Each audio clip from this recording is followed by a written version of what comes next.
अमरावती शहरात कोरोना रुग्णांची संख्या 50च्या वर पोहोचली असल्यामुळे प्रशासनाने दक्षतेकरिता लॉकडाऊन सोबतच अनेक परिसर सील केले आहे। असेच हनुमाननगर परिसरात नाकेबंदी करण्यात आली आहे। नुकताच या परिसरात कोरोनाचा रुग्ण आढळल्यामुळे हा परिसर प्रशासनातर्फे चौबाजूने सील करण्यात आला आहे। त्यामुळे स्थानिक नागरिकांना मात्र त्रास सहन करावा लागत आहे।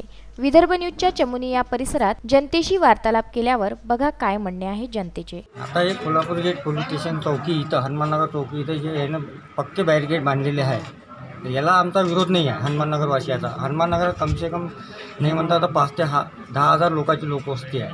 आता प्रत्येकाला उपजीविकेसाठी बाहेर जाणारच आहे, भाजीपाला आणणं हे आणणं आहे, त्याच्यासाठी नाही आहे। पण यानं पक्केचे बॅरिकेड बांधले त्याला विरोध नाही आहे आमचाला, पण यानं मुळीच बॅरिकेड हटवणारे कम से कम 10 फुटातून एखादी गाडी गेली पाहिजे, ॲम्ब्युलन्स गेली पाहिजे, फायर ब्रिगेडची गाडी गेली पाहिजे। ह्या हिशोबानं बॅरिकेड लावण्यात यावे अशी आमची विनंती आहे। आम्हाला क्वारंटाईन करा हे आमचं म्हणणंही आहे। आम्ही त्या सरकारला प्रशासनाला सहकार्य करत आहे, यालाही विरोध आमचाला सहकार्य आहे। परंतु पण भविष्यात एखादी अनुचित घटना घडली तर त्याला जासाठी किंवा सिलेंडर आहे, सिलेंडरची गाडी आहे, प्रत्येकाच्या घरी तेवढी व्यवस्था नाही आहे। सिलेंडर बरोबर पोचलं पाहिजे इथपर्यंत याची व्यवस्था झाली पाहिजे सिलेंडरची गाडी।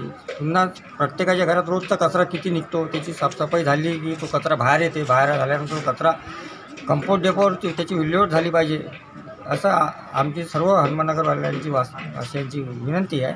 त्यामुळे जे बॅरिकेड लावलेले आहे त्याला आमचा विरोध नाही आहे, पण मुळीचे असले पाहिजे, हटवण्यात आले पाहिजे ह्या हिशोबानं आमची मागणी आहे।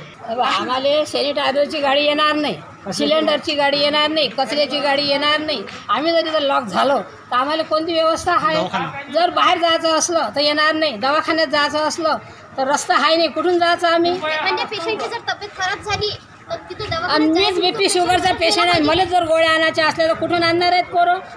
त्याचे झपके खाऊन आणणार आहेत काय?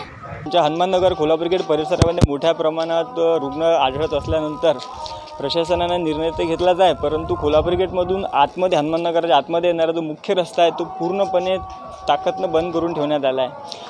आमचं म्हणणं एवढंच आहे प्रशासनाला की तो रस्ता बंद केला आहे तो पूर्णपणे बंद करा, परंतु कमीत कमी ते बॅरिकेडिंग करताना ते अशा पद्धतीची बंद तुम्ही करू नका बांधणी की जेणेकरून ते खोलता झाली पाहिजे नाही। कारण की आम्हाला उद्या सॅनिटायझरची गाडी आणायची आहे, साफसफाई करायची आहे, साफसफाईची गाडी आपली रेग्युलरप्रमाणे प्रभागात येते, अशाप्रमाणे कचरा जमा होत जाणार।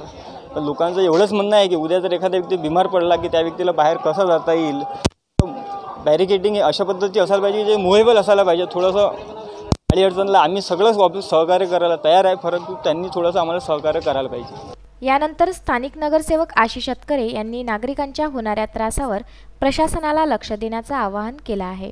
Vidarbha news bureau, Amravati.